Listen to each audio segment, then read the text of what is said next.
Hello everyone, आप लोगों का एक बार फिर से बिहार स्पेशल बैच में बहुत बहुत स्वागत है। और इस क्लास में हम लोग क्या करने वाले हैं, तो इस क्लास में हम लोग जो है मॉडर्न हिस्ट्री का यानी आधुनिक इतिहास का मॉडल सेट जो है वो 7 करने वाले हैं। बात समझ में आ रही है? मॉडल सेट 1 to 6 हमने ऑलरेडी कंप्लीट कर लिया है हिस्ट्री का, और हमने सिविक्स का यानी भारतीय राज्य व्यवस्था का 1 to 7 कंप्लीट कर लिया है। तो यहाँ पर हम लोग जो है मॉडर्न हिस्ट्री का जो मॉडल सेट 7 करेंगे। जिन लोगों ने अगेन 1 to 6 नहीं देखा है, कृपया पहले 1 to 6 देखिए, जो आपका वीडियो का लिंक है डिस्क्रिप्शन में मिल जाएगा। एक बार आप वहां से उसको देख लीजिए, फिर आप मॉडल सेट 7 को देखिएगा। और जिन लोग देख रहे हैं कंटिन्यू सीरीज को फॉलो कर रहे हैं, है ना, वो इस क्लास में बने रहिए। और इसमें जो है अगेन इस सेशन में जो बहुत सारे अच्छे अच्छे क्वेश्चन जो आपको मॉडर्न हिस्ट्री के देखने को मिलेंगे, इसका मैं डिटेल डिस्कशन भी कर दूंगा, जो आपको कम देखने को मिले होंगे। बहुत अच्छे अच्छे क्वेश्चन जो है यहां पर पूछे गए। चलिए जल्दी से क्लास को स्टार्ट करते हैं। बाकी पीडीएफ आपको पता ही है टेलीग्राम में मिल जाएगा। जिन लोगों ने अभी तक ज्वाइन नहीं किया टेलीग्राम को जरूर ज्वाइन करिए, पीडीएफ को डाउनलोड करिए, नोट्स बनाइए और उसको मल्टीपल टाइम्स रिवाइज करिए, तभी आपको एग्जाम में बहुत बहुत फायदा होगा। ठीक है, चलिए आगे बढ़ते हैं और सवाल को शुरू करते हैं। पहला सवाल क्या है, निम्नलिखित में से किसकी स्थापना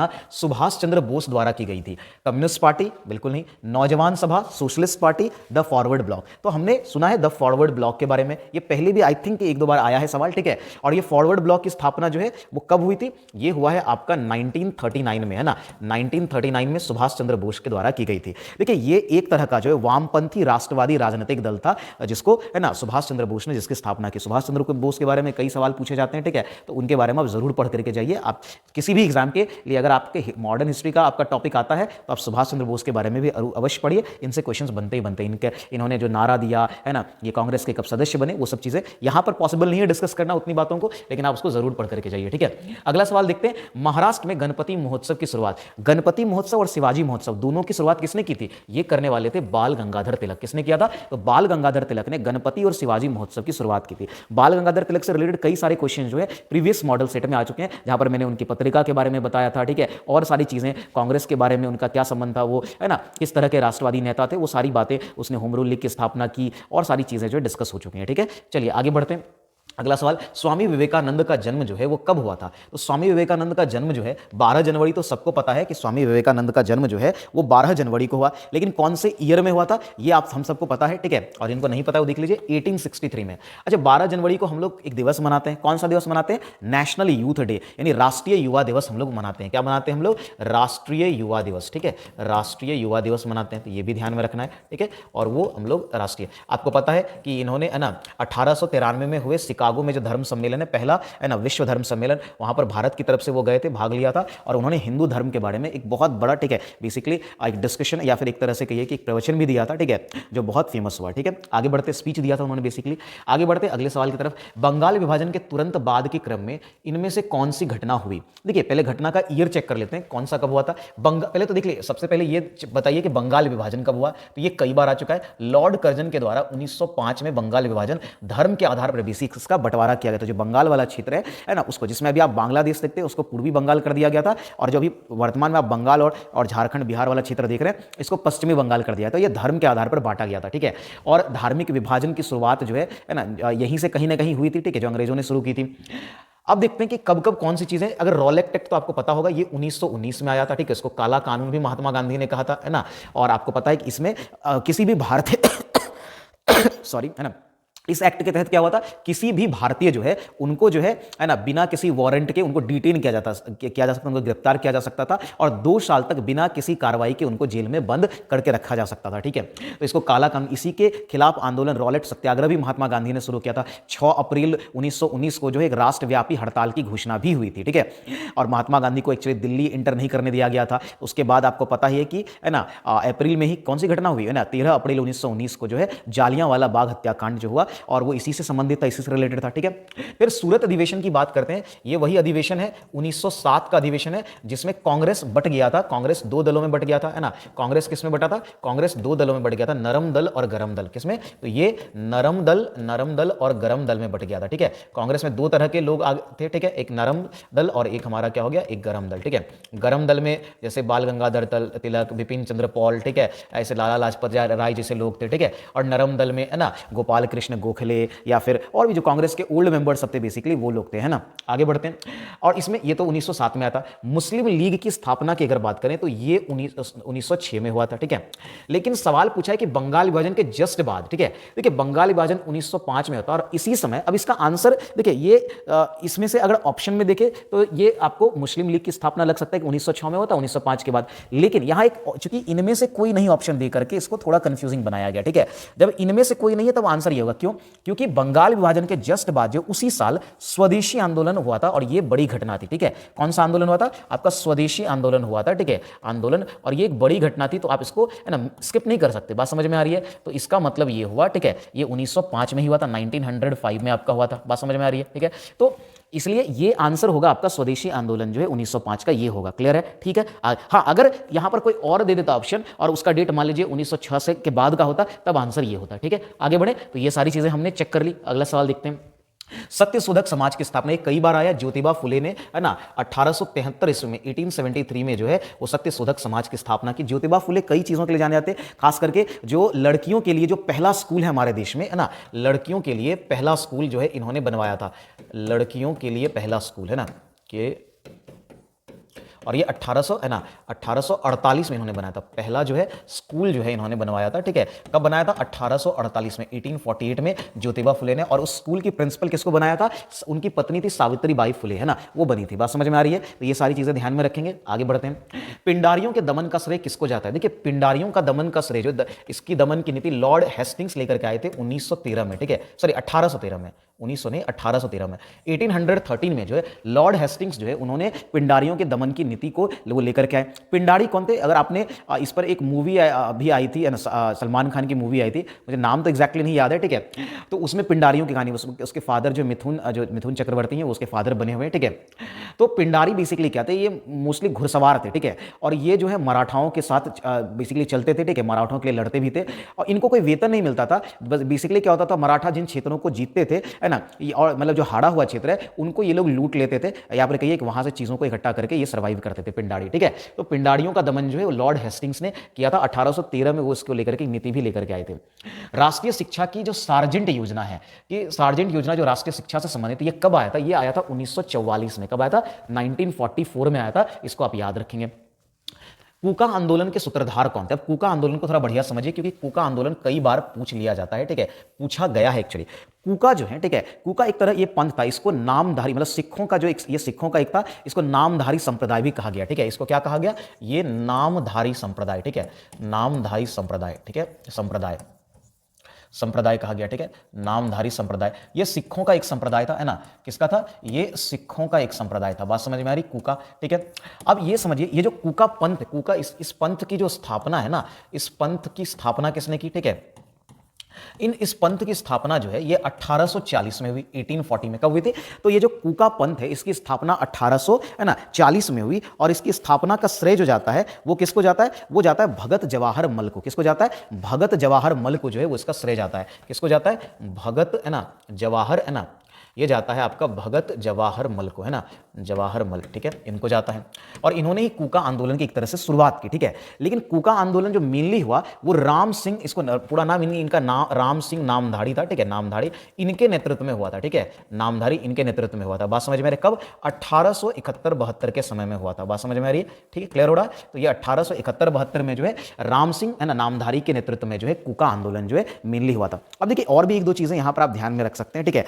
कूका, ये जो है कूका आंदोलन जो है पंजाब में जो है ये ब्रिटिश शासन के खिलाफ ये पहला बड़ा आंदोलन था। यानी आप ये ध्यान में क्या रखेंगे? पंजाब में ब्रिटिश शासन के खिलाफ जो सब पहला बड़ा आंदोलन था वो कूका आंदोलन ही था, ठीक है। दूसरा एक और पॉइंट, कूका आंदोलन किन सब्जेक्ट से रिलेटेड था, मतलब किन चीजों को लेकर के ये लोग आंदोलन कर रहे थे? एक तो ये तरह का धार्मिक धर्म को लेकर के भी एक आंदोलन था, ठीक है। दूसरा इसमें गौ रक्षा को बहुत इंपॉर्टेंस दिया गया था ना, क्योंकि अंग्रेजों द्वारा जो गायों की हत्या की जाती थी, ठीक है, उस पर रोक लगाने, उसको रोकने के लिए, है ना, ये आंदोलन था, तो गौ रक्षा से संबंधित था। साथ में यह जो है महिला संरक्षण आंदोलन से भी संबंधित था। यानी कि कौन कौन से टॉपिक से संबंधित था? तो ये जो कूका आंदोलन है एक तो ये संबंधित था किससे? ये धर्म से, ठीक है, एक तो आपका ये किससे संबंधित था? एक तो ये धर्म से संबंधित था, सॉरी, है ना। उसके अलावा गौ रक्षा से संबंधित था। किससे संबंधित था? गौ रक्षा से संबंधित था। फिर ये महिला, है ना, संरक्षण, है ना, महिला, सॉरी, है ना, महिला महिला संरक्षण, ठीक है, ये किससे संबंधित था? महिला संरक्षण से संबंधित था आपका कूका आंदोलन, याद रहेगा, ठीक है। और इसके नेता कौन थे? राम सिंह नामधारी जो है ये आपका आंसर हो जाएगा, राम सिंह नामधारी, ठीक है, क्लियर है। आगे बढ़े, अगले सवाल की तरफ बढ़ते हैं। फिर कह रहा है कि ना अपील, ना वकील, ना दलील, ये तो अखबार में एक्चुअली छपा था, किस कानून से संबंधित? लाहौर के एक अखबार में ये छपा था या आर्टिकल छपा था, ये था रॉलेट कानून के। रॉलेट कानून मैंने बताया था, इसमें कोई अपील, कोई वकील और कोई दलील वाली कोई सुविधा ही नहीं थी। इसमें आपको बिना वारंट के 2 साल के लिए आपको डिटेन करके रख सकता था, ऐसा लॉ था, ठीक है। ये खास करके भारत में जो है उस समय जो राष्ट्रवादी आंदोलन 1918-19 के समय जो राष्ट्रवादी आंदोलन बहुत ज्यादा बढ़ रहे थे, इसको रोकने के लिए ब्रिटिश सरकार की ये नीति थी। महात्मा गांधी से काला कानून भी कहा था, ठीक है। आगे बढ़े, चिटगांव आर्मरी रेड है ना, चिटगांव शस्त्रागार छापा जो है, ठीक है, ये भी इंपॉर्टेंट है, ये कई बार एग्जाम में पूछा गया है। ये जो चिटगांव आर्मरी रेड है, ये क्या है? चिटगांव वर्तमान में क्या है? वर्तमान में चिटगांव तो खैर बांग्लादेश में, कहां पर है? वर्तमान में। और चिटगांव की बात करें तो ये बांग्लादेश में, ठीक है। ये चिटगांव आर्मरी रेड हुआ कब था? ये हुआ था 18 अप्रैल 1930 को। कब हुआ था? 18 अप्रैल है ना, यहां 18 अप्रैल जो है ना, अप्रैल है ना 1830 है ना, 1930 को हुआ। ये किसके द्वारा हुआ था? एक व्यक्ति थे जिनका नाम था सूर्यसेन, ठीक है। इनको क्या कहा? इनको सूर्यसेन, इनका एक उपनाम भी था, इनका उपनाम भी कई बार पूछा गया है, वो है मास्टरदा। इनको क्या कहा जाता था? मास्टरदा कहा जाता था। बात समझ में आ रही है? बहुत प्लानिंग के साथ जो इन्होंने ये चिटगांव आर्मरी रेड को संपन्न किया था, ठीक है। इसके बाद जो है, इसी घटना के बाद इनको सूर्यसेन को जो है 1934 में फांसी भी दे दी गई थी, इनको फांसी दे दी गई, ठीक है। बात समझ में आ रही है? क्लियर हो रहा है, ठीक है, फांसी दे दी गई। आगे बढ़े तो ये था हमारा चिटगांव आर्मरी रेड से संबंध। बंगाल के अंतिम गवर्नर जनरल कौन थे? देखिए बंगाल, मैं कई बार इसके बारे में आपको बता चुका हूं। पहले ब्रिटिश के 3 प्रोविंस थे, तो पहले होता था गवर्नर, मतलब 3 प्रोविंस थे, मद्रास, बॉम्बे और आपका कोलकाता, और तीनों के अलग गवर्नर, यानी कि गवर्नर ऑफ मद्रास होता था, गवर्नर ऑफ बॉम्बे और गवर्नर ऑफ बंगाल होता था। फिर इस गवर्नर ऑफ बंगाल को ही है ना गवर्नर जनरल ऑफ बंगाल बनाया। पहले क्या होता था? पहले यानी मैंने वैसे भी एक बार बताया इसको, है ना, है ना, पहले क्या होता था? पहले होता था गवर्नर, है ना, ऑफ बंगाल, ठीक है, पहले होता था गवर्नर ऑफ बंगाल, ठीक है। फिर क्या होता था? फिर दूसरे, अब इसी का नाम बदल करके 1773 का जो रेगुलेटिंग एक्ट आया, ठीक है, 1773 का जो एक्ट आया, इसका नाम बदल दिया गया। अब ये हो गया, है ना, क्या हो गया? तो ये आपका हो गया, है ना, गवर्नर ऑफ, है ना, गवर्नर ऑफ, है ना, गवर्नर जनरल, सॉरी, यहाँ पे गवर्नर क्या हो जाएगा? एक सेकंड में इसको ठीक कर देता हूं ना, ये हो गया आपका गवर्नर जनरल ऑफ बंगाल। ये क्या हो गया? गवर्नर जनरल, है ना, कहाँ का? बंगाल, है ना। तो गवर्नर जनरल जो है वो बंगाल का, ठीक है, गवर्नर जनरल बंगाल का, ठीक है। अब ये गवर्नर जनरल ऑफ बंगाल जो है, फिर क्या हुआ? 1833 में फिर एक्ट आया, चार्टर एक्ट जो आया, इसके द्वारा क्या किया गया? अब जो ये गवर्नर जनरल ऑफ बंगाल था, ठीक है, अब इसको बदल करके क्या कर दिया गया? है ना, भारत का गवर्नर जनरल। ये क्या कर दिया गया? भारत का गवर्नर जनरल, ठीक है, भारत का गवर्नर जनरल, ये कर दिया गया गवर्नर जनरल, क्लियर है, जनरल, ये क्या कर दिया गया? भारत का गवर्नर जनरल कर दिया गया। फिर क्या हुआ? फिर आपको पता है 1857 की क्रांति हुई और 1858 फिर एक्ट आया, ठीक है। 1858 के एक्ट के बाद अब ये भारत का गवर्नर जनरल जो है, अब इसको वायसराय कर दिया गया। क्या कर दिया गया? वायसराय आपको बना दिया गया, ठीक है। तो ये पूरी जर्नी थी, ठीक है। तो अब यहां पर देख लेते हैं, है ना। तो अब पूछा क्या है कि बंगाल के अंतिम गवर्नर जनरल कौन थे? तो अंतिम गवर्नर जनरल जो थे वो थे आपका लॉर्ड विलियम बेंटिक। और ये अंतिम बंगाल के अंतिम गवर्नर जनरल और क्या थे? भारत का प्रथम गवर्नर जनरल भी यही था, है ना, क्योंकि उस समय यही गवर्नर थे। तो बंगाल के अंतिम और भारत के प्रथम गवर्नर जनरल जो है वो विलियम बेंटिक ही बने थे, ठीक है। और ये गवर्नर जनरल ऑफ बंगाल जो अंतिम थे, अब ये दोनों वॉरेन हेस्टिंग्स, ठीक है, मतलब अंतिम governor of Bengal Warren Hastings. अब first governor general of Bengal जो है ये भी कौन थे? ये वॉरेन हेस्टिंग्स ही थे, ठीक है। फिर यहां पर आएंगे तो लॉर्ड कैनिंग आ जाएंगे, ठीक है। आगे चलिए, तो उसके बारे में हम लोग अलग से डिस्कस, या वो ऑलरेडी एक्चुअली डिस्कशन में कई बार आ चुका है। अगला सवाल देखते हैं।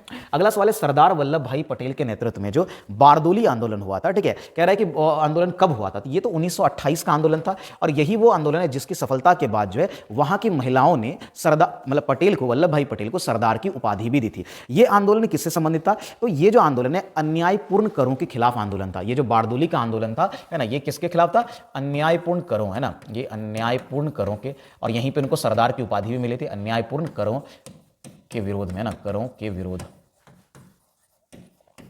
में जो है ये आंदोलन किया गया था। बात समझ में आ रही है, ठीक है, क्लियर हो रहा है। और यहीं पे इनको जो है ये जो सरदार की उपाधि मिली थी, ये जो उपाधि आप देख रहे हैं ये इनको यहीं की महिलाओं ने दिया था। बारदोली, बारदोली कहाँ है? अगर बारदोली पूछ ले तो ये कहाँ पर है? ये आपका गुजरात में है, ठीक है। कहाँ पर है? ये गुजरात में है। आगे बढ़े, अगले सवाल को देखते हैं। अगला सवाल हमारा क्या हो जाएगा? ये है 1857 की क्रांति में बिरजिस कादिर, है ना, बिरजिस कादिर जो है का संबंध कहाँ से था? देखिए बिरजिस कादिर जो है इनका संबंध लखनऊ से था। ये जो है आपको पता होगा अवध के नवाब वाजिद अली शाह जो है ना, वाजिद, है ना, ये अंतिम अवध के नवाब थे वाजिद अली शाह, ठीक है, शासक थे वाजिद अली शाह जो है, ठीक है। और बेगम हजरत महल है ना, और कौन, बेगम हजरत महल इनके बेटे थे, बेगम हजरत महल के बेटे, ठीक है। इन दोनों के बेसिकली है ना, इन दोनों का बेटा था ये जो आप देख रहे हैं, कौन, जो बिरजिस कादिर था, ठीक है। ये था, ये कुछ समय के लिए टेम्परेरी लखनऊ का ये मतलब अवध का नवाब भी बना था, ठीक है। बिरजिस कादिर जो है ये 1857 से 58 के बीच में जो है ये अवध का नवाब भी कुछ समय के लिए बना। बात समझ में आ रही है, ठीक है। तो इनका संबंध कहां से, लखनऊ, 1857 की क्रांति में लखनऊ से इन लोगों ने नेतृत्व किया था। बात समझ में आ रही है, क्लियर हो रहा है, ठीक है। तो ये ध्यान में रखेंगे। आगे बढ़ते हैं अगले सवाल की तरफ। हमारा अगला सवाल क्या हो जाएगा, तो अगला सवाल बढ़ते हैं। ये कह रहा है कि करणगढ़ की रानी शिरोमणि, रानी शिरोमणि के बारे में भी याद रखिएगा, वैसे भी आ ही गया है कि नेतृत्व में कौन सा विद्रोह हुआ था। रानी शिरोमणि का संबंध जो है वो चुआर विद्रोह से, किससे है, ये चुआर विद्रोह से, है ना। चुआर विद्रोह बहुत लंबे समय तक चला था, इसके कई सारे नेता रहते, रानी शिरोमणि ने कुछ समय तक नेतृत्व किया था, ठीक है। इसके अलावा जो है गंगा नारायण सिंह है, रघुनाथ महतो के बारे में कई बार पूछ लिया जाता है, ठीक है। चुआर विद्रोह जो ये 1766 से शुरू होकर के 1834 तक चला, और ये अलग अलग समय में बीच बीच में ये आंदोलन होता रहा, और इसके लीडर भी अलग अलग थे, ठीक है। इसमें कुछ लीडर के नाम, एक तो आप रानी शिरोमणि का नाम जान रहे, एक और जो नाम पूछा जाता है वो है गंगा नारायण सिंह, ठीक है, नारायण सिंह, ठीक है, एक नाम ये है, ठीक है। इसके अलावा एक नाम है रघुनाथ महतो, ठीक है, इनका भी नाम याद रख लीजिएगा, ये भी है ना, रघुनाथ महतो, ठीक है। ये नाम भी आपसे पूछा जा सकता है, ठीक है। ये सब चुआर आंदोलन से संबंधित थे, ठीक है, क्लियर है। आगे बढ़ें, अगले सवाल की तरफ बढ़ते हैं। हमारा अगला सवाल क्या हो जाएगा, तो अगला सवाल जो हमारा है ये है कि 1916 में कांग्रेस और मुस्लिम लीग का एक संयुक्त अधिवेशन जो है वो हुआ था। ये कहाँ हुआ था, ये बहुत फेमस था, है ना। इसको लखनऊ समझौता भी कहा जाता है, यहाँ पर लखनऊ समझौता हुआ था, ठीक है, 1916 में, है ना। अंबिका चरण मजूमदार उस समय इसके अध्यक्ष बने थे, है ना, अंबिका, है ना, अंबिका चरण मजूमदार जो है, अंबिका चरण मजूमदार, है ना, जिसको AC मजूमदार भी कहते हैं शॉर्ट में, मजूमदार, इनके बारे में भी पूछ लिया जाता है। 1916 का जो लखनऊ, चूंकि इंपॉर्टेंट अधिवेशन है तो इसकी अध्यक्षता किसने की थी, अंबिका, ये अध्यक्ष थे, ये क्या थे, ये अध्यक्ष थे, ठीक है। तो इनकी अध्यक्षता में जो है 1916 का लखनऊ समझौता हुआ। ये वही समझौता है जहां कांग्रेस और मुस्लिम लीग जो है वापस से एक हो गए, और इसके अलावा अगर देखें तो इसी अधिवेशन में जो अभी मैंने थोड़ी देर पहले बताया था कि 1907 में जो कांग्रेस नरम दल और गरम दल बटा, वापस इस आंदोलन में आकर के वो मिल गया, ठीक है। तो महात्मा गांधी भी इस आंदोलन में, सॉरी, इस अधिवेशन में जो है थे, ठीक है, और उनके सुझावों को भी लिया गया। तो कांग्रेस के जो है नरम दल और गरम दल को एक कर दिया गया, फिर कांग्रेस और मुस्लिम लीग के बीच जो है वापस से, है ना, एक तरह से एकजुटता, है ना, या फिर उनको एक किया गया, ठीक है। तो ये ध्यान में रखेंगे। ये अगर कितने नंबर का अधिवेशन, ये जो लखनऊ था, ये 31वां अधिवेशन था कांग्रेस का। कौन सा अधिवेशन था, ये कांग्रेस का 31वां अधिवेशन था, ठीक है। आगे बढ़े, अगले सवाल को देखते हैं। भारत में व्यपगत सिद्धांत के प्रमुख नायक कौन थे, ये भी पहले भी आ चुका है। व्यपगत, इसी को डॉक्ट्राइन ऑफ लैप्स या विलय का सिद्धांत भी बोलते हैं। इसको क्या बोलते हैं हम लोग, विलय का सिद्धांत, जिसकी शुरुआत लॉर्ड डलहौजी ने 1848 में की, है ना। सिद्धांत, है ना, सिद्धांत जो है, विलय का सिद्धांत भी इसको बोलते हैं, ठीक है। डॉक्ट्राइन ऑफ लैप्स किसने शुरू किया था, लॉर्ड डलहौजी। आपको पता है ये 1848 से 56 तक जो है वो क्या रहते, गवर्नर जनरल ऑफ इंडिया थे, ठीक है, भारत के गवर्नर जनरल थे, ठीक है, 1848-56। और 1848 में ही जो है इन्होंने क्या किया, इस विलय के सिद्धांत की शुरुआत की। और जो पहला राज्य, ये भी कई बार पूछा जाता है कि पहला जो क्षेत्र, जो पहला राज्य जो विलय हुआ था वो कौन सा था, पहला राज्य जो विलय हुआ वो था आपका सतारा। कौन सा था, ये भी कई बार पूछा जाता है कि पहला राज्य जो है इस सिद्धांत के तहत ब्रिटिश साम्राज्य में मिलने वाला जो था वो सतारा था। 1848 में ही ये मिला था, ठीक है। तो 1848 में जो सतारा को क्या कर दिया, ब्रिटिश साम्राज्य में मिला गया डॉक्ट्राइन ऑफ लैप्स, विलय के सिद्धांत के आधार पर। आगे बढ़े अगले सवाल की तरफ। निम्नलिखित में से कौन सा युद्ध भारत में नहीं लड़ा गया है, वांडीवास का युद्ध, चंदावर का युद्ध, अंबर या एम्बर भी बोल देते हैं, और 30 वर्षीय युद्ध, कौन सा युद्ध भारत में नहीं लड़ा गया। देखिए, वांडीवास भारत में ही है, चंदावर भारत में ही है, ठीक है, और हमारा जो अंबर है वो भी यही है, ठीक है। 30 वर्षीय युद्ध जो है वो भारत में नहीं लड़ा गया था। ये जो 30 वर्षीय युद्ध आप देख रहे हैं ये मोस्टली कैथोलिक और प्रोटेस्टेंट, जो ईसाई धर्म में जो दो गुट हैं, कैथोलिक और प्रोटेस्टेंट, उनके बीच ये युद्ध लड़ा गया था 1618 से 48 के बीच में। कब, तो ये जो 30 वर्षीय युद्ध है ये 1618 से 48 के बीच में लड़ा गया था, ठीक है। मेनली किसके बीच लड़ा गया था, कैथोलिक और, है ना, जो समुदाय है कैथोलिक और प्रोटेस्टेंट, है ना, ये दोनों ईसाई धर्म के ही हैं, कैथोलिक और जो है आपका प्रोटेस्टेंट, है ना, सॉरी ये आपका हो गया प्रोटेस्टेंट, ये ध्यान में रखेंगे, ठीक है। तो कैथोलिक और प्रोटेस्टेंट जो इनके बीच ये आपका 30 वर्षीय युद्ध हुआ था, ठीक है। अब वांडीवास का युद्ध की अगर बात करें, ये युद्ध किसके बीच हुआ था, देखिए ये युद्ध हुआ था 1760 में, 1760 में ये युद्ध हुआ था। ये ब्रिटिश और फ्रांस के बीच, यानी अंग्रेज और फ्रांस के बीच हुआ था। जिस समय कर्नाटक वॉर चल रहा था उसी समय उसी का एक हिस्सा था, ठीक है। वांडीवास का युद्ध जो है वो 1760 में जो है वो किसके बीच हुआ था, तो ये हुआ था फ्रांस और, है ना, दोनों अपने, है ना, उपनिवेश स्थापना को लेकर के एक तरह से लड़ाई थी फ्रांस और अंग्रेजों के बीच में, ठीक है, या ब्रिटिश के बीच में, अंग्रेज के बीच बीच में हुआ था, जिसमें अंग्रेजों ने फ्रांसीसियों को बुरी तरीके से हराया था। बात समझ में आ रही है। और ये कर्नाटक युद्ध का, और वांडीवास अगर कहां पर है पूछा जाए तो ये तमिलनाडु वाले क्षेत्र में, ठीक है, ये कहां पर है आपका तमिलनाडु में, ठीक है, तो वांडीवास ये ध्यान में रखेंगे। फिर चंदावर का युद्ध, ये तो बहुत फेमस है, मोहम्मद गौरी है ना, मोहम्मद गौरी है ना, मोहम्मद गौरी पृथ्वीराज चौहान को हराने के बाद जो मोहम्मद गौरी ने 1192 है ना, जो सेकंड बैटल ऑफ तराइन था, यानी कि बैटल ऑफ जो द्वितीय तराइन का दूसरा युद्ध था, उसमें आपको पता होगा मोहम्मद गौरी ने पृथ्वीराज चौहान को 1192 में हराया था, ठीक है। और उसके बाद जो है, ठीक है, मोहम्मद गौरी ने दोबारा भारत पर आक्रमण किया, मोहम्मद गौरी ने, और इस बार उन्होंने किस पर आक्रमण किया था? कन्नौज के राजा जयचंद है ना, जयचंद यही वो राजा हैं जिन्होंने पृथ्वीराज चौहान की मदद करने जयचंद जो है मना कर दिया था, ठीक है, जिसके कारण पृथ्वीराज चौहान जो है सेकंड बैटल ऑफ तराइन में हार चुके थे, ठीक है। तो मोहम्मद गौरी और जयचंद के बीच हुआ था, ये कब हुआ था? 1194 है ना, 1100 कब हुआ था? 1194 में जो हुआ था। बात समझ में आ रही है, ठीक है, जिसमें मोहम्मद गौरी ने जयचंद को हरा करके उसको मार दिया। क्लियर है, ठीक है, हो रहा है, समझ में आ रहा है। तो ये चंदावर वैसे अभी कहां पर है अगर आपसे पूछा जाएगा तो ये यूपी में है। कहां पर है? उत्तर प्रदेश में, ठीक है। फिर अंबर का युद्ध की बात करें, ये अंबर का युद्ध जो है ये किसके बीच हुआ था? देखिए, ये कर्नाटक का नवाब है ना, जो कि उसमें अनवरुद्दीन थे, ठीक है, और उसका और एक संयुक्त आर्मी थी है ना, मुजफ्फर है ना जंग और चंदा साहिब और फ्रांसीसियों का। तो ये बेसिकली युद्ध जो है ना, मैं इसको थोड़ा और यहाँ पे लिख देता हूँ, ठीक है। ये युद्ध जो है वो किसके बीच हुआ था? अंबर का युद्ध जो है ये कर्नाटक, पहले तो कहाँ हुआ था? ये कर्नाटक में, ठीक है, कर्नाटक। और ये कर्नाटक के नवाब जो थे, के नवाब है ना, कर्नाटक के जो नवाब है ना, नवाब कौन थे? अनवरुद्दीन है ना, अनवरुद्दीन, ठीक है। अब वर्सेस किसके बीच हुआ था? तो इधर एक संयुक्त आर्मी थी जिसमें मुजफ्फर जंग थे, और इसी युद्ध के बाद जो है मुजफ्फर जंग जो है वो दक्कन के नवाब एक तरह से बन गए, मुजफ्फर जंग जो है, ठीक है, मुजफ्फर जंग, ठीक है। उसके अलावा चंदा साहिब थे इसमें है ना, कौन थे? चंदा साहिब। मुजफ्फर जंग के अलावा कौन थे? चंदा साहिब थे, ठीक है, ये ध्यान में रखेंगे। तो कौन थे? चंदा साहिब, ठीक है, आगे बढ़े है ना, तो चंदा साहिब। और इसके अलावा इसमें फ्रांसीसियों ने इनका साथ दिया था, फ्रांसीसियों ने, ठीक है, फ्रांसीसियों ने। और ये कब हुआ था? ये हुआ था 1749। ये जो युद्ध आप देख रहे हैं, ये जो युद्ध है ये 1749 में हुआ था, ठीक है, 1749 में हुआ था। बात समझ में आ रही है? क्लियर हो रहा है? तो सारे ही युद्ध आई थिंक आपको क्लियर हो गए, ठीक है। आगे बढ़े, चलिए हमारा अगला सवाल देखते हैं। कह रहा महात्मा गांधी का जन्म कब हुआ था? ये तो सबको पता होना चाहिए भाई, 1869 2 अक्टूबर है ना। और ये दिन भारत में तो हम लोग महात्मा गांधी जयंती के रूप में मनाते हैं, और पूरे विश्व में अगर 2 अक्टूबर की बात करें तो ये आपको पता होगा ये अहिंसा दिवस के रूप में है ना, the day for non violence, अहिंसा है ना, सॉरी ये तो मैंने उल्टा लिख दिया ना, चलिए इसको ठीक कर लिया जाए है ना, अहिंसा है ना, अहिंसा, ठीक है, दिवस के रूप में मनाते हैं पूरे विश्व में। आगे बढ़े, अगले सवाल की तरफ देखते हैं। तो अगला सवाल हमारा क्या हो जाएगा? अगला सवाल कह रहा है कि सबसे पहले कौन सी इसमें से घटना हुई? देख लेते हैं। नादिर शाह का आक्रमण हुआ, पलासी का युद्ध हुआ। नादिर शाह का आक्रमण जो भारत पर हुआ था ये 1739 में हुआ था, ठीक है, और इसने मुगलों को ऑलमोस्ट खत्म ही कर दिया, मुगल साम्राज्य को। दिल्ली पर हुआ था, दिल्ली में भयानक मार कर कत्लेआम हुआ था, ठीक है। जब नादिर शाह ईरानी शासक था, ये नादिर शाह जो था कहा था ये ईरानी शासक था, ठीक है, ईरानी, ये एक ईरानी शासक था, ठीक है। और इन्होंने भारत पर आक्रमण किया 1739 में, क्या था, दिल्ली को पूरी तरीके से लूट लिया, दिल्ली में कत्लेआम किए गए, ठीक है। और याद ध्यान अगर आपको, ये नादिर शाह ने ही इसी आक्रमण के बाद जो है जो आपका क्या था,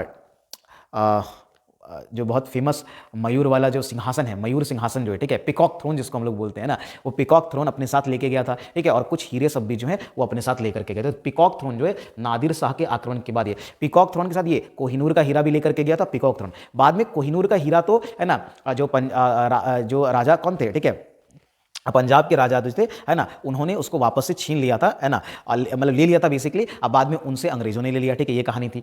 तो नादिर शाह का आक्रमण 1739 में हुआ, वो ईरानी थे और इन्होंने मुगलों को ऑलमोस्ट खत्म कर दिया, दिल्ली में बहुत कत्लेआम हुआ था, ठीक है। पलासी का युद्ध आप जानते ही हैं, ये 1757 में हुआ था, रॉबर्ट क्लाइव और जो बंगाल के नवाब हैं सिराजुद्दौला के बीच, जिसमें सिराजुद्दौला पराजित हुआ था। पानीपत का तीसरा युद्ध भी कई बार हो चुका है, 1761 में हमने पढ़ा है ना, सदाशिव राव और अहमद शाह अब्दाली के बीच हुआ। बक्सर का युद्ध 1764 ईस्वी में हुआ था, ठीक है, जिसमें 3 लोगों की संयुक्त आर्मी थी, ठीक है, शुजाउद्दौला अवध का नवाब है ना, शाह आलम सेकंड मुगल बादशाह, और उसके बाद है ना जो आपका मीर कासिम है उसके, ठीक है, इन तीनों की एक संयुक्त आर्मी थी। और उधर हेक्टर मुनरो अंग्रेजों का नेतृत्व किए थे, इसमें जो है संयुक्त आर्मी को डिफीट कर दिया गया था। तो यहां आप पूछा है कि कौन सी घटना पहले हुई थी, तो ऑब्वियसली इसमें 79 ये आपका नादिर शाह का आक्रमण जो है ये हो जाएगा हमारा, ठीक है, ये घटना पहले हुई थी। चलिए ये सारा डिटेल आप देख सकते हैं। आगे बढ़े अगले सवाल पर। 1942 में जयप्रकाश नारायण को जेल में रखे। 1942 में आपको पता है भारत छोड़ो आंदोलन चल रहा था, और उस आंदोलन के में चूंकि जयप्रकाश नारायण ने अंग्रेजों को बहुत परेशान करके रखा हुआ था, तो इनको हजारीबाग जेल में बंद कर दिया गया था। ठीक है, 1799 में टीपू सुल्तान की मृत्यु हो गई। पता ही होगा कि जो चौथा आंग्ल मैसूर युद्ध है, ठीक है, उस युद्ध में 1799 वो युद्ध हुआ और उसमें टीपू सुल्तान की मृत्यु के बाद वो युद्ध समाप्त हो गया। तो उसके बाद जो मैसूर का राजा बना कौन, ये था कृष्ण राजा थर्ड, या इसको कृष्ण राजा वाडियार भी कहा जाता है, वाडियार थर्ड है ना, तो वाडियार ये भी ध्यान में रख लीजिएगा। ठीक है, और ये बहुत समय तक रहे, 1799 से लेकर के 1868 तक जो है वो वहां के राजा रहे थे, बहुत लंबे समय तक, है ना। चलिए आगे बढ़ते हैं अगले सवाल की तरफ। तो हमारा अगला सवाल है, महात्मा गांधी ने असहयोग आंदोलन को कब वापस लिया था? तो ये तो पता होगा, फरवरी 1922 में लिया। क्यों? क्योंकि चौड़ी चौड़ा की घटना के कारण। ये कई बार हमने डिस्कस कर लिया है, तो इसको हम लोग स्किप करेंगे। आगे बढ़ते हैं। बंगाल में अमला होता था, एक अधिकारी होता था जो बेसिकली जो भूमि संबंधित जो है वो लेखा जोखा रखता था, और साथ में वो टैक्स भी जो है वो कलेक्ट करता था लोगों से, किसानों से, और वो जमींदारों के लिए करता था। मतलब अमला जो है बेसिकली वो जमींदारों का अधिकारी होता था, जो भूमि का लेखा जोखा और टैक्स कलेक्ट करने का काम करता था। याद रहेगा। ठीक है, आगे बढ़े। 1946 में भारत आए कैबिनेट मिशन में कितने सदस्य थे? तो कैबिनेट मिशन जो आया था उसमें 3 सदस्य थे। सर पैथिक लॉरेंस था, और स्टिफर्ड है ना जो आपका क्रिप्स है, ठीक है, वो थे। तो एक तो कौन था? एक तो सर पैथिक लॉरेंस आपका हो गया, एक स्टिफर्ड क्रिप्स हो गया जो क्रिप्स मिशन आया था, और फिर इसके अलावा एवी अलेक्जेंडर जो है, ये 3 लोग थे। ठीक है, कौन कौन थे अगर नाम लिखना है, ठीक है, वैसे आप नाम मैंने बोला आप खुद लिख लीजिए, ठीक है, आप लोग नोट कर लेंगे। लॉर्ड पैथिक लॉरेंस हो गए, इसके अलावा स्टिफर्ड क्रिप्स हो गए, ठीक है, और एवी अलेक्जेंडर है, इन तीनों का नाम लिख लीजिए, बहुत इंपॉर्टेंट, कई बार पूछ लिया जाता है। ठीक है, आगे बढ़ते हैं। अगला सवाल हम लोग देखते हैं। अगला सवाल क्या है? कह रहे हैं कि अवध राज्य का अंतिम शासक कौन था? ये था वाजिद अली शाह। ठीक है, ये अभी जस्ट मैंने नाम भी निकाल लिया था। ठीक है, किस एक्ट के द्वारा भारत में ईस्ट इंडिया कंपनी का जो व्यापारिक एकाधिकार है वो समाप्त कर दिया? अब देखिए इससे रिलेटेड 2 बातें। अगर एकाधिकार सिर्फ समाप्त करने की बात कहेगा तब तो 1813 का चार्टर एक्ट होगा, और अगर कहेगा कि पूरी तरीके से समाप्त कर दिया, पूर्ण रूप से समाप्त किया गया उसका एकाधिकार, तब होगा 1833 का चार्टर। ठीक है, क्योंकि 1813 में एकाधिकार, व्यापारिक अधिकार, एकाधिकार तो समाप्त कर दिया, लेकिन इसमें कुछ केस छोड़ दिए गए, जैसे चाय का व्यापार, ठीक है, और चीनी मतलब चीन के साथ जो व्यापार है, चीन देश है उसके साथ, तो इसमें 1800 में 2 चीजें छोड़ दी गई थी। एक तो चीन के साथ व्यापार, ठीक है, चीन के साथ व्यापार अभी भी ये इनके पास था व्यापार, मतलब चीन के साथ व्यापार पर अभी भी ईस्ट इंडिया कंपनी का एकाधिकार था, और चाय के व्यापार में, है ना, चाय के व्यापार, इन केस में अभी भी जो है ईस्ट इंडिया कंपनी का एकाधिकार था। इन दोनों को छोड़ करके 1813 के चार्टर के अकॉर्डिंग बाकी सारे एकाधिकार समाप्त कर दिए गए। मतलब अब दूसरी इंग्लैंड की कंपनी भी आकर के यहां से व्यापार करेगी, ट्रेड करेगी। ठीक है, फिर 1833 का चार्टर आया जिसमें इसको भी हटा दिया गया, यानी कि ईस्ट इंडिया के कंपनी के जो पूर्ण मतलब एकाधिकार को पूर्ण रूप से समाप्त कर दिया गया। पूर्ण रूप बोलता तब आंसर आपका ये होता। आगे बढ़े। कह रहे कि 1857 के विद्रोह के समय दिल्ली का प्रभारी अंग्रेज अधिकारी कौन था? ये तो जॉन निकोलसन थे। ठीक है, ये कौन थे? John Nicholson. ठीक है, ध्यान में रहेगा, और ये सारे ही लोग मेंबर है, इंपॉर्टेंट है, आप इनके बारे में पढ़ सकते हैं। वैसे दिल्ली दरबार के समय भारत का वायसराय कौन था? अब ये सवाल है ना, वैसे तो आप इसका आंसर कर ही सकते हैं, ठीक है, लेकिन यहां पहले एक चीज समझिए, दिल्ली दरबार कब बुलाया गया? देखिए दिल्ली दरबार जो है ना वो 3 बार बुलाया गया। कुल कितनी बार? 3 बार। सबसे पहली बार जो बुलाया गया था ये बुलाया गया था 1877 में। ठीक है, फिर दूसरी कब बुलाया गया? दूसरा बुलाया गया 1903, और तीसरा जो बुलाया गया था ये 1911 में बुलाया गया था। ये 3 बार दिल्ली दरबार जो है वो बुलाए गए। ठीक है, पहला जो है लॉर्ड लीटन के समय बुलाया गया। ठीक है, तो इसका आंसर लॉर्ड लीटन ही होगा यहां पर। ठीक है, अभी देख लीजिएगा आप। ठीक है, दूसरा बुलाया गया था लॉर्ड कर्जन के समय में, और तीसरा लॉर्ड हार्डिंज के समय बुलाया गया था। तो ये जो बुलाया गया था लॉर्ड है ना लीटन, है ना, लॉर्ड जो आपका लीटन है, ठीक है, लॉर्ड लीटन उनके समय में बुलाया गया। ठीक है, लॉर्ड लीटन के समय में। दूसरा बुलाया गया इस समय लॉर्ड कौन थे? कर्जन थे। ठीक है, लॉर्ड कर्जन जो है उनके समय में बुलाया गया। ठीक है, दिल्ली दरबार मतलब बुलाया क्या बोले, ये दिल्ली दरबार का आयोजन किया गया। और फिर तीसरा जो है वो लॉर्ड हार्डिंज है ना, हार्डिंज उस समय थे, है ना, हार्डिंज बेसिकली, है ना, वो थे लॉर्ड हार्डिंज। इनको इनके टाइम में जो है दिल्ली दरबार की बेसिकली व्यवस्था की गई, या फिर कहिए कि ये लाया गया। अब देखिए कब 1877 का क्यों लाया गया था? 1870 में महारानी विक्टोरिया को महारानी घोषित करने के लिए, ठीक है, मतलब महारानी विक्टोरिया को महारानी घोषित करने के लिए, ये आप लिख लीजिएगा इसमें, ठीक है, या यहाँ पर ऐड कर लीजिएगा कि 1870 में जो है महारानी विक्टोरिया को महारानी घोषित करने के लिए ये लाया गया था। तो यहाँ पर ये संबंध है महारानी विक्टोरिया, है ना, लिख भी देता हूँ, है ना, महारानी विक्टोरिया। ठीक है, विक्टोरिया से संबंधित है। ठीक है, दूसरा जो 1903 का लाया गया था, ये लाया गया था कब? जब ये जो एडवर्ड सप्तम है और रानी अलेक्जेंड्रा जो है उनका राज्याभिषेक में। तो ये क्या था? एडवर्ड सप्तम। ठीक है, एडवर्ड सप्तम जो है, ठीक है, इनका और इनकी पत्नी जो थी, है ना, रानी अलेक्जेंड्रिया, है ना, सप्तम, और रानी कौन थी, है ना, रानी जो है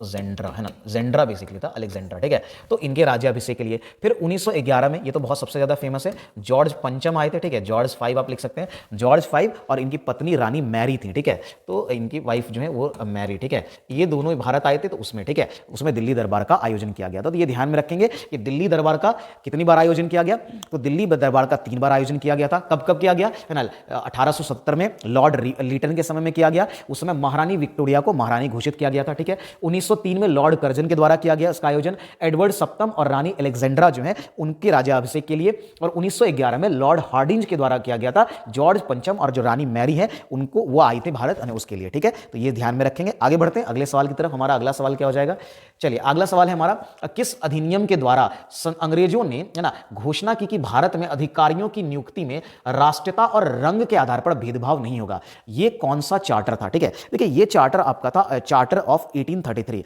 और ये पहला चार्टर था। ये एक चीज ध्यान में इसके बारे में, ये 1833 का चार्टर अभी भी आया था, जो आपको पता होगा कि जो गवर्नर जनरल ऑफ बंगाल को अब गवर्नर जनरल ऑफ इंडिया कर दिया गया। बात समझ में आ रही है।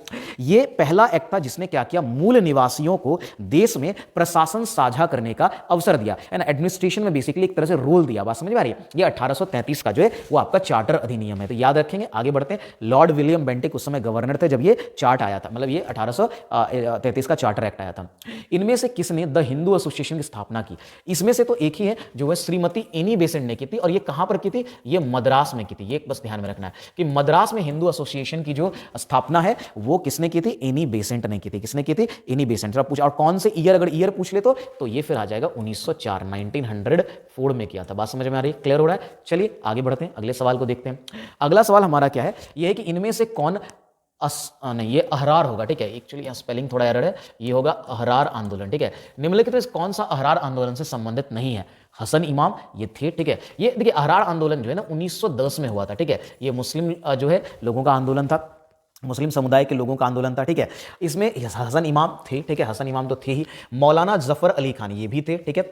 मजरुल हक ये भी थे, है ना, मजरुल हक भी थे, ठीक है। उसके अलावा हाकिम अजमल खान ये भी थे, और खास करके इसमें जो दो इंपॉर्टेंट लीडर में से तो एक तो हाकिम अजमल खान थे और एक मोहम्मद अली, है ना, ये मोहम्मद, है ना, मोहम्मद अली, ठीक है, मौलाना मोहम्मद अली बोल लीजिए, है ना। ये कौन थे, मौलाना मोहम्मद अली जो है, मोहम्मद अली ये मेन नेता थे। मतलब हाकिम अजमल खान, देखिए हकीम अजमल खान और मोहम्मद अली ये दोनों तो मेन लीडर थे। इसके अलावा मजरुल हक, मौलाना जफर अली खान, हसन इमाम भी थे। तो इसका आंसर हो जाएगा उपयुक्त में से कोई नहीं, तो ये आपका आंसर हो जाएगा, ठीक है। आगे बढ़े, अगले सवाल की तरफ बढ़ते हैं। अगला सवाल है, निम्नलिखित में से कौन सा एक सही सुमेलित नहीं है? सच्चिदानंद सिन्हा, इंडियन पीपुल, ये तो संबंधित है, इंडियन पीपुल से संबंधित उन्हीं का है। S.A. डांगे नवयुग, नहीं, नवयुग S.A. डांगे द्वारा नहीं लाया गया था, ठीक है। बस में बाकी मोहम्मद अली उन्होंने कॉमरेड वो लेकर के आए थे, ठीक है। राजेंद्र प्रसाद का जो इंडिया डिवाइडेड, तो ये बाकी ये तीनों सही है, ठीक है। अच्छा, ये जो नवयुग है वो कौन लेकर के आए थे? तो नवयुग जो है उसको स्टार्ट किया था, है ना, फजलुल हक ने। किसने किया था? फजलुल हक, ठीक है। तो इनका नाम है, नवयुग का संबंध किससे है? ये फजलुल हक से है, ठीक है। चलिए भाई आगे बढ़ते हैं, आगे देखते हैं। अगला सवाल हमारा कह रहा है कि इनमें से कौन सा काकोरी ट्रेन डकैती कांड। अब ये बहुत इंपॉर्टेंट घटना है, ठीक है, ये आपको जरूर पता होना चाहिए। ये आपको 9 अगस्त, ये घटना कब हुआ था? 9 अगस्त 1925 को हुआ था, ठीक है, 1925 को, है ना। सॉरी मैं इरेज कर देता हूं।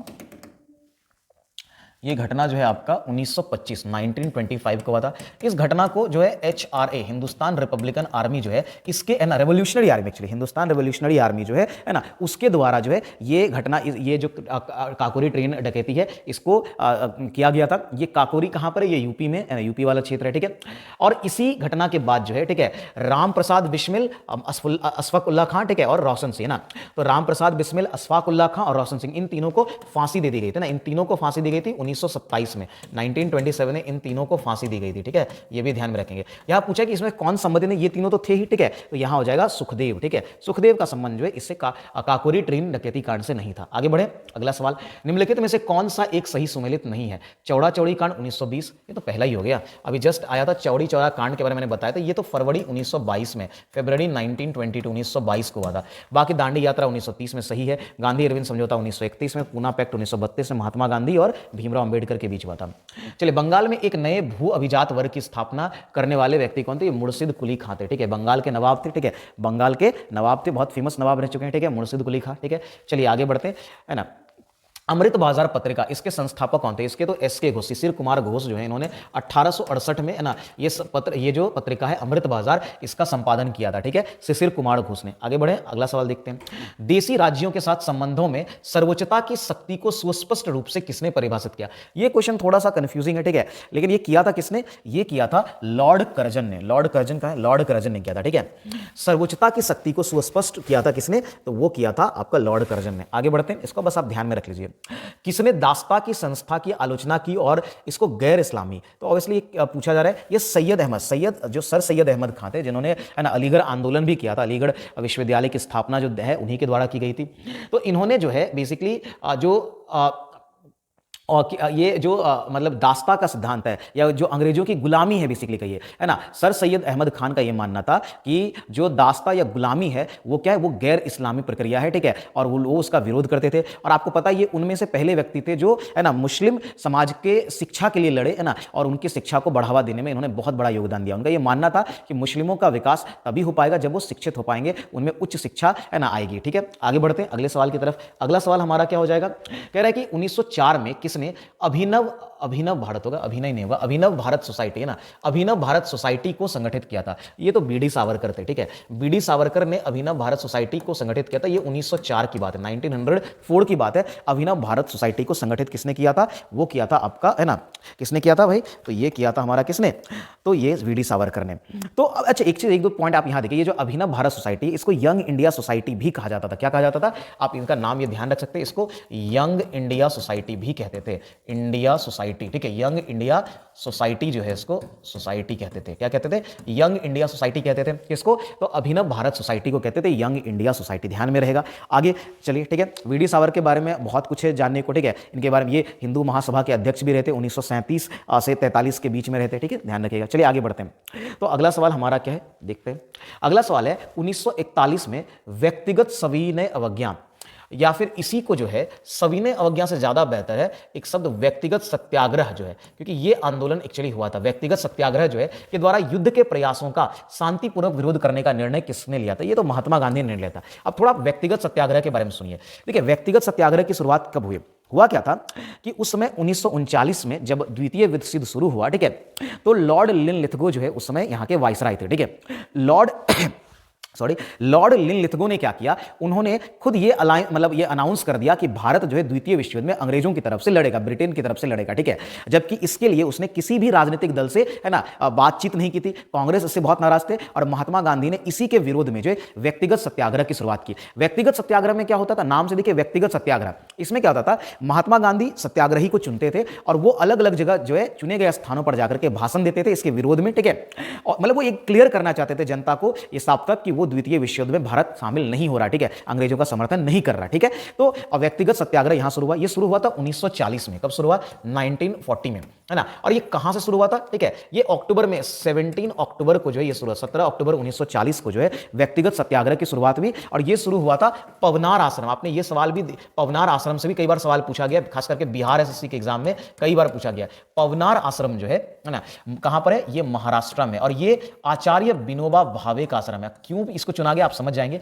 पवनार आश्रम से इसकी शुरुआत हुई और आचार्य विनोबा भावे जो है वो पहले सत्याग्रही थे। ठीक है, अगर आपसे पूछेगा कि पहले सत्याग्रही जो है, ये आप पूछा गया है, कई बार पूछा गया सवाल है। ठीक है, पहले सत्याग्रही जो है वो कौन थे? विनोबा भावे, है ना, विनोबा, और उन्हीं का आश्रम था ये। ठीक है, विनोबा भावे पहले सत्याग्रही कौन थे? विनोबा भावे। अगर आपसे दूसरे पूछ ले, 3 सत्याग्रही पूछा जाता है ये बार। ठीक है, दूसरे में कौन थे? ये थे नेहरू जी। ठीक है, दूसरे सत्याग्रह कौन थे? नेहरू जी थे। ठीक है, तीसरे सत्याग्रह कौन थे? थर्ड जो आपसे पूछा जाता है वो थे ब्रह्मदत्त। ठीक है, ब्रह्मदत्त, है ना, तो आप इनका नाम भी ध्यान में रखेंगे, ब्रह्मदत्त। ये तीनों ही सत्याग्रही के बारे में पूछा जाता है और सबसे ज्यादा जो है आपका आचार्य विनोबा भावे के बारे में पूछा जाता है, याद रहेगा। आगे बढ़ते हैं अगले सवाल की तरफ। हमारा अगला सवाल क्या हो जाएगा? अगला सवाल हमारा हो जाएगा कि निम्नलिखित में से कौन सी एक पर्वतीय चोटी सही सुमेलित नहीं है?